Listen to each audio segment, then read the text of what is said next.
Welcome to Ancient History Uncoded, where myths hide secrets and the past is never silent.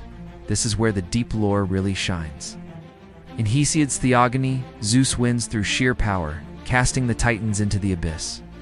But looking closer at the transition to Greek myth, brute force failed to silence them. It required a calculated cosmic restructuring to change the balance of power forever. Zeus thought binding the Titans in Tartarus ensured eternal supremacy. He believed that iron chains and bronze walls were enough to contain the fundamental forces of the universe.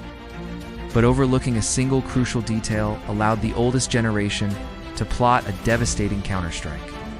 We often view the Titanomachy, the 10-year war between the Olympians and the Titans, as a simple military victory. The winners took Olympus. The losers were shoved into the basement of existence. But this interpretation ignores the uncoded truth hidden in later traditions and the shift toward Roman theology. The escape of the Titans wasn't a physical jailbreak where they bent the bars and ran. It was far more insidious. It was an ideological escape. Today, we unravel how this influence fundamentally shattered the divine hierarchy, revealing that the true power shift wasn't a battle, but a deliberate, calculated cosmic restructuring. The Titans didn't just survive, they became the architects of the Golden Age, proving that while Zeus could rule the present, the Titans still owned the concept of time itself. To understand the escape, we must first understand the prison. In the canonical texts, Tartarus isn't just a dungeon. It is a mathematical distance. Hesiod describes it with terrifying precision. A bronze anvil falling from heaven would take 9 days and nights to reach Earth, and 9 more to reach Tartarus.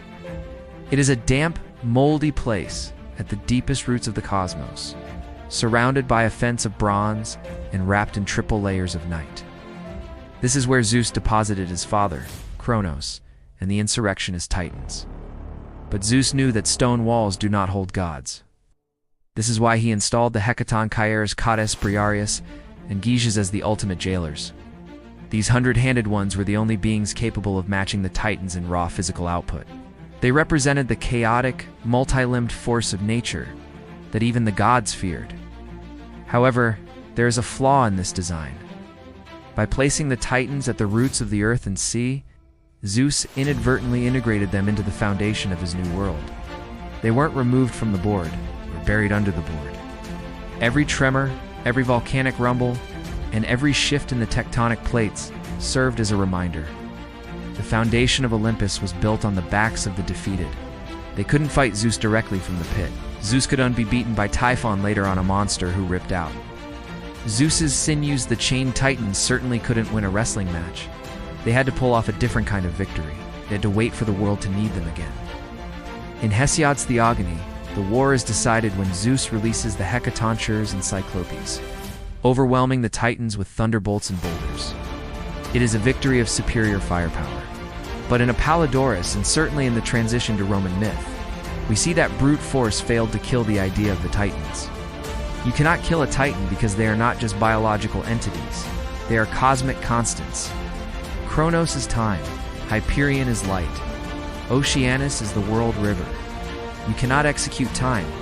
You can only hide it. Zeus's regime was one of law, order, and distribution of honors. But it was also rigid. The Titans represented an older, more primal state of existence. Chaos, yes, but also abundance. Where Prometheus deceived Zeus regarding sacrifices was a precursor to this. It showed that the Olympian mind, for all its thunder and glory, was susceptible to structural deception. The Titans realized that Zeus's arrogance was his blind spot. He thought ruling meant sitting on the highest peak. The Titans understood that true power lies in being the source of things. While Zeus played king on the mountain, the Titans in Tartarus became the battery powering the metaphysics of the universe. This brings us to the most significant escape in mythology, the transformation of Kronos into Saturn. This is where the narrative shifts from a prison story to a ghost story. While Greek myth insists Kronos stayed in the pit, Roman tradition offers a fascinating alternative timeline. They claim that after his defeat, Kronos, now Saturn, didn't just rot. He escaped. He fled to Latium in Italy. He didn't bring war. He brought civilization. This is the calculated cosmic restructuring. If he couldn't rule the heavens as a tyrant, he would rule the earth as a benefactor. Saturn established the Golden Age. It was a time of no laws, no courts, and no labor. The Earth gave up its fruits voluntarily. This was the Titans' true revenge. By creating a utopia on Earth after being deposed by Zeus, Saturn proved that the Olympian order was actually a downgrade. Under Zeus, humans suffered. They had to work. They had to sacrifice. They had Pandora's box. Under Saturn, the escaped Titan, humanity had paradise. This undermined the moral authority of Zeus. It suggested that the progress of the Olympians was actually a regression.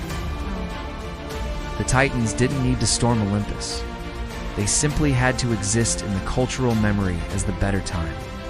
Every time a Greek or Roman looked at their hard life, they longed for the reign of the Titans.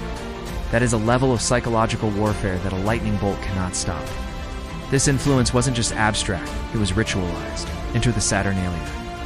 For 1 week in December, the Romans effectively dissolved the laws of Zeus. Masters served slaves. Gambling was legal. Order was overturned. It was a temporary return to the Titan state of nature. Why is this important? Because it shows that the imprisonment in Tartarus was conditional. The chains were loosened every year. The Olympians had to allow the pressure valve to release, acknowledging that they could not suppress the Titan nature of the universe forever. Furthermore, later myths suggest that the physical restructuring of the Earth's mountains, volcanoes, islands, was the result of the Titans shifting in their prison. They became the geography. When Typhon, the last child of Earth and Tartarus, rose up, he almost defeated Zeus. He forced the gods to flee to Egypt and hide as animals. Typhon was the physical manifestation of Tartarus fighting back. While Zeus eventually won, it proved that the hidden world was always capable of threatening the ordered world. They knew they couldn't fight Typhon directly with just strength. It required strategy. In the same way, the Titans' long-term strategy was to become the bedrock of mythology itself. You can pray to Zeus for a favor, but you live on the earth, which is essentially the body of the defeated generation. The Titans were never truly contained. Their imprisonment was merely a change in management. But by escaping into the folklore of the Golden Age and becoming the very foundation of the Earth, the Titans ensured their relevance outlasted their reign. They realized that to rule the universe, you don't need to sit on the throne. You just need to be the one the world misses when things get hard. It wasn't a war, it was a shift in perspective. Perhaps a bit of thievery magic. Hey, don't forget to hit that subscribe button.